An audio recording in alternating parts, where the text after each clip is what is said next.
Bonjour, bonjour à toutes et à tous, bienvenue sur KTV, Kwezi FM, le 106.9 pour un temps de parole toujours en direct. À la radio et à la télévision, il est avec nous. Enfin, c'est pas un cocotier qui l'empêchera de venir sur le plateau de Kwezi. Dani Salim, bonjour.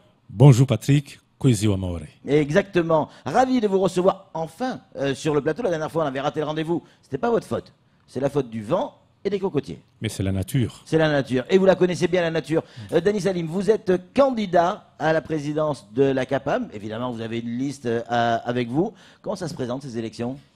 Mais Patrick, je suis candidat, je suis tête de liste. Oui. Bah, généralement, la tête de liste, c'est la personne qui est candidat à la présidence. Soyons... Basiquement, on dit comme ça, mais il faut changer les stratégies. Mayotte doit évoluer. Et j'espère qu'avec notre liste, on va évoluer.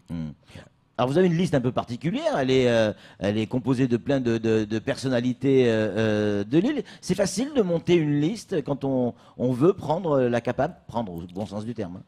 Tout à fait, parce qu'aujourd'hui, Mayotte a besoin de cette pluriactivité humaine. Mayotte a besoin de répartition territoriale. Ouais. Mayotte a besoin des hommes qui ont fait preuve du territoire. Mayotte a besoin de dynamisme. Et tout ça, c'était l'urgence et la nécessité sur la base de la constitution de notre liste. Tout d'abord, il faut voir une réalité. Chirac disait, elle avait dit, ne mettons pas la charrue avant le bœuf.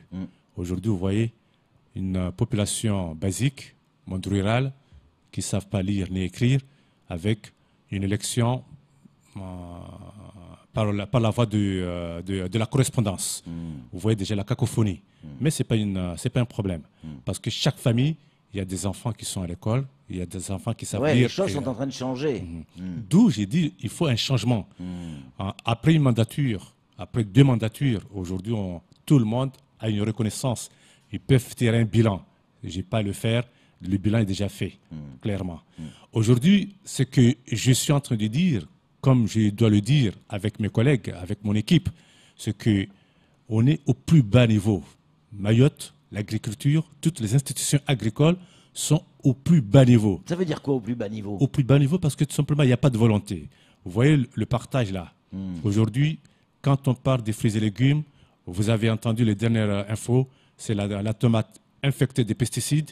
On a parlé de la tomate, mais il n'y a pas que ça. Mayotte a perdu sa richesse culturelle, agricole. Mayotte a perdu et on continue. À cause de quoi, Denis? À cause tout simplement d'une volonté qui n'est pas fondée.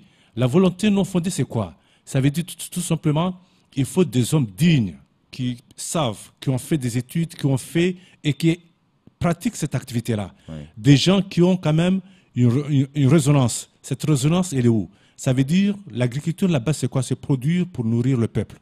Asseoir cette sûreté alimentaire. Aujourd'hui, on ne peut plus se baser sur une continuité de la culture, disons, de vivrière ou de subsistance. Ça, on doit le maintenir, mais on doit s'orienter sur une autre logique de produire pour nourrir le peuple, le nourrir dans une logique de production saine. Quand on regarde, parce qu'il y a beaucoup de critiques, on dit qu'il y a des zones, par exemple la filière œuf, qui est la filière aujourd'hui où il y a l'autosuffisance, l'assurance alimentaire, comme la banane ou les vivriers, de façon globale. Quand on critique certains producteurs qui font partie de notre liste, mais j'ai dit, mais ces gens-là, ils ont fait preuve, ces gens-là, ils sont exemplaires, ces gens-là, ils ont investi sur le territoire. Moi-même, aujourd'hui, je me suis orienté que sur une filière qui est quand même une filière basique, la banane dessert. Comment on peut juger que les aliments qui sont donnés à nos enfants dans les cantines scolaires, dans les hôpitaux, il n'y a pas une banane pour le dessert? Il n'y a pas... Dani Salim, si jamais votre liste est élue, et donc vous à la tête de cette liste, comment vous allez lutter contre les pesticides? Quelle stratégie vous allez mettre en place pour lutter contre les pesticides? C'est déjà une stratégie qu'on a mis dans la zone de ma production. Ouais. Aujourd'hui, on a calé Mayotte en 4 zones de bassin versant. C'est vers apporter les grands investissements de la politique publique, que j'appelle, ça veut dire la voirie, les eaux agricoles, l'électrification, désenclaver ces zones-là, à partir de là, mettre une logique de production. Aujourd'hui, par exemple, dans notre zone, c'est faire une production de bananes avec 2 vocations, bananes légumes, bananes dessert. Faire une production, et ces productions-là ce sont des choses que nous, on maîtrise. Ce sont des choses que les Mahorais le savent, ils le savent faire. Mais c'est tout simplement une coordination. C'est la coordination qui manque. Aujourd'hui, on a des techniciens. Moi, j'ai vu dans les réseaux sociaux, on est en train, il y a une semaine, on est en train de former les techniciens sur le système d'irrigation. Mais j'ai dit, il y a un souci. Ces techniciens-là, à Mayotte, il y a des techniciens qui ont été formés depuis des années, en 2007, quand il y a eu le problème lié à la banane, la cercosporiose. On a formé, on a mis des financements, un ensemble de moyens pour apporter un autre système de production pour essayer de lutter contre. Quand je vois qu'il y a des techniciens qui ont une maîtrise sur ça et qu'aujourd'hui, on les a mis à la plaque, et qu'on est en train de reformer, de refaire des choses c'est déjà des acquis, je me pose question. Ça veut dire tout simplement, l'institution, comme je vous l'ai dit, l'institution est malade parce que tout simplement, il y a une méconnaissance de la maîtrise des missions entre les missions des élus et les missions des techniciens. Et ça, c'est un problème qu'il faut caler d'entrée. Il n'y a pas que ça comme problème. Vous êtes également victime, si l'on en croit un certain nombre de SMS qui arrivent, victime du maraîchage informel. Ça veut dire quoi? Ce sont des personnes qui vont cultiver à des endroits où ils n'ont pas le droit. Parfois, pas tout le temps, parfois même ce sont des personnes en situation irrégulière. Et certains messages disent, et parfois nos propres agriculteurs mahorais vont embaucher au black, les personnes en situation irrégulière pour travailler sur leur propre exploitation. Parcelle, ouais. Oui. Là, c'est le chat qui se mord la queue. Sur ça, mais je dirais même... Enfin, vous êtes conscient de ça quand même. Je dirais même, quand on regarde aujourd'hui sur les listes qui sont là, je vois certains qui sont en tête de liste et qui sont importateurs des fruits et légumes de l'extérieur. Mais elle est où la réalité des choses? Elle est où la vraie représentativité? Moi, aujourd'hui, je me dis, je suis peut-être de liste. Après, je vais importer des œufs ou bien du lait ou bien de la banane venant de Madagascar ou à côté de l'Afrique. Ça veut dire qu'il y a un problème. Et c'est ça la difficulté. La difficulté, elle est où? La difficulté, c'est que la reconnaissance réelle de la professionnalisme.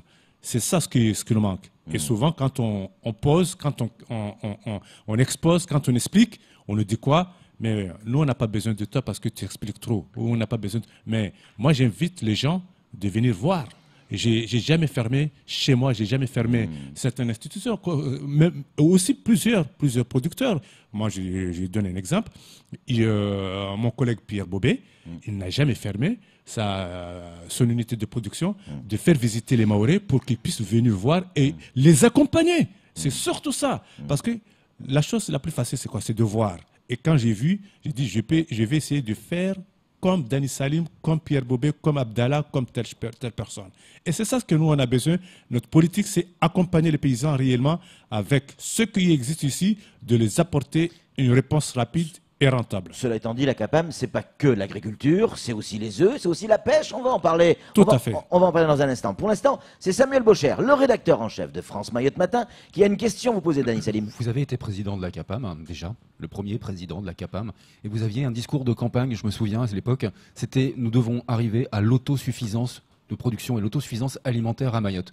Vous n'y êtes pas parvenu. Est-ce qu'aujourd'hui, vous pensez qu'on peut toujours y parvenir? Si, on a fait beaucoup de choses. Le lait, Mayotte était carence en lait. Mon équipe et moi-même, on a fait un projet, les importations de Montbéliard. Aujourd'hui, quels que soient les Manzaraka, quels que soient les Chidjabou, il y a le lait à gogo. La banane, et on est arrivé en pleine crise de la cercosporiose. Aujourd'hui, il y a les importations de nouvelles variétés autres, mais associé à tout ça, la banane, le matin, on mange les brochettes pas avec des frites, mais avec la banane. À midi, les brochettes avec la banane. Le soir, tous les fonctionnaires ou autres, ils mangent toujours les brochettes avec la banane et le manioc. Les fruits et légumes, on nous disait beaucoup de choses. Mais aujourd'hui, en termes de fruits et légumes, ce qui manque, c'est l'organisation. Et là, moi-même, avec mes collègues, notre appui, c'est appuyer les structures professionnelles réellement pour qu'ils ne soient pas handicapés par tout le système mis en place. Le système mis en place, c'est quoi? Quand on a des élus qui sont incapables d'expliquer, d'avoir un dialogue avec les bailleurs de fonds, n'entendent pas que les bailleurs de fonds vont nous faire cadeau, vont nous apporter un surplus. Comme l'a dit un directeur, qu'il faut chercher des solutions de subventions exceptionnelles pour sauver la CAPAM. L'État n'a pas d'argent. il ne va jamais y avoir une subvention pour liquider les dettes de la CAPAM. Ça, c'est faux. Ça a été fait, ça a été creusé. Il faut trouver des moyens. Et les moyens, nous, on les a. On les a parce qu'on sait. Aujourd'hui, la possibilité, elle est là. Le marché de Mayotte est très restreint. Mais il faut l'assurer en continuité. Ça veut dire aujourd'hui, tel que je l'ai dit, nous, on a calé l'agriculture mahoraise sur des bassins versants. C'est de mettre des pions, ça veut dire des exploitations pilotes, qui doivent entraîner dans chaque zone tous les producteurs qui sont dans cette zone-là. Comme je dis par exemple, chez moi, j'avais on a tout mis là aujourd'hui, dans la zone de Abou et la zone centre, partant de Coconi jusqu'à Kombani. Ce réseau d'eau, le réseau routier, l'électrification, aujourd'hui, celui qui ne veut pas travailler, c'est son problème. Il y a tous les moyens qui sont investis par l'État et la collectivité. Aujourd'hui, il est de nous de coordonner nos productions, tout simplement. Dany Salim, je voudrais qu'on parle de la pêche. Si votre liste est élue, si vous êtes élu en tant que tête de liste, quel est votre programme par rapport à des pêcheurs qui, appelons un chat, ils en bavent aujourd'hui. C'est très compliqué pour eux aujourd'hui. Mais Patrick, je vais te dire une chose. Oui. Quand on était à la tête, on a mis les DCP, permettant aux petits pêcheurs d'aller sans danger, dans des endroits non éloignés, pour pouvoir pêcher avec un contrôle. Oui. On a mis les projets pour les quais. Oui. On a défendu la petite pêche par rapport aux pirogues. On a défendu aussi la modernisation de la flottille par les bateaux. Tous ces produits. L'aquaculture aussi. Et l'aquaculture. On l'avait défendu, on l'a défendu et on le défend. L'aquaculture n'est pas morte. Elle est en sommeil, elle dort. Il faut la réveiller, Patrick. Et demain, j'espère que dès qu'on passera, tu vas m'appeler pour la réveiller. Ce qui fait, sur ça, la pêche, c'est une priorité par moi parce que c'est l'unique protéine qui est trouvée en permanence ici. Qu'est-ce qu'il faut faire? C'est de coordonner tous ces projets-là rapidement parce qu'il y a les études qui ont été réalisées, tous les financements étant effectifs. Il suffit réellement que nous, les élus, qu'on ait à prendre notre responsabilité avec la coordination avec les communes. Aujourd'hui, il y a les intercos. Il y a tous les éléments, les infrastructures et les machines possibles pour les réaliser. L'État a des financements par le biais de l'Europe, par le biais de la nation, le diadème, par le biais des programmes sectoriels. Mais le problème, il est où, Patrick? Moi, je te dis, le problème de fond, c'est qu'on n'arrive pas à défendre nos projets, à convaincre les bailleurs, à convaincre les institutions pour essayer de trouver tout simplement comment le mettre en place. C'est ça. Ouais, mais vous parlez encore d'une agriculture sous perfusion. Vous allez me dire, c'est le cas dans d'autres. Non. Bah si, en permanence en demandant des fonds effectivement à l'extérieur, c'est bien, il faut le faire. Cet argent existe, il faut l'utiliser. Je dis pas le contraire. Mais je veux dire, ça ressemble à une agriculture à la soviétique là, l'histoire. Non. Par exemple, pour la petite pêche, est-ce qu'il faut superviser les gens pour faire la petite pirogue? Non. Moi aujourd'hui, par exemple, dans l'agriculture production fruits et légumes, aujourd'hui j'ai opté à une agriculture qui, aujourd'hui, il suffit, on n'a même pas besoin de beaucoup de choses. La production des plants, ça, on n'a pas besoin d'une aide. Il faut que les producteurs, les pépiniéristes s'organisent. Comment?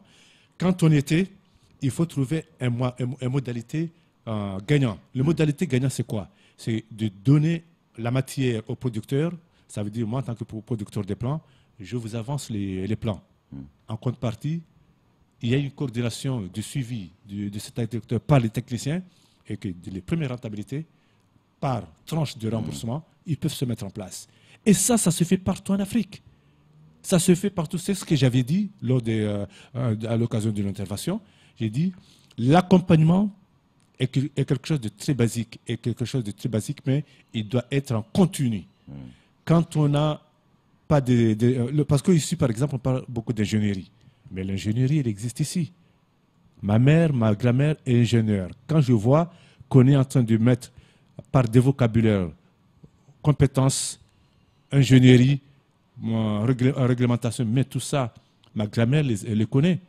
Quand je vois des choses qu'il faut labelliser, mais le label Mayotte, on l'a déjà. Ma grand-mère n'a jamais produit avec des pesticides. Et tout ça, Patrick, c'est notre logique de production parce que tout simplement, nous voulons que Mayotte rayonne au niveau de l'océan Indien, du canal de Mozambique, par sa diversité de l'agriculture biologique. Dany Salim, on est en retard. En conclusion, qu'est-ce qui fait que vous serez si vous êtes élu, un meilleur président que Payet? En Je deux l'ai- mots. Je l'ai déjà fait. Aujourd'hui, le bilan est là. Pas Payet, c'est sa vice-présidente qui n'a jamais accepté son bilan. Moi, c'est avec mon équipe, nous ferons tout de notre mieux avec un partage. Et le premier élément, l'élément le plus fort, c'est la concertation et l'union. L'union, c'est ça. Nous, on avait mené une équipe, une mandature avec l'union. Et cette union-là, nous, on espère que les Maoris vont donner confiance à notre équipe. Bon courage à tous les candidats. Et c'est bien d'être candidat à des élections à la présidence d'une institution comme la CAPAM. On a besoin effectivement de candidats. Merci Dany Saline d'être venu sur notre plateau. C'est tout pour ce temps de parole. Tout de suite, la suite de nos programmes.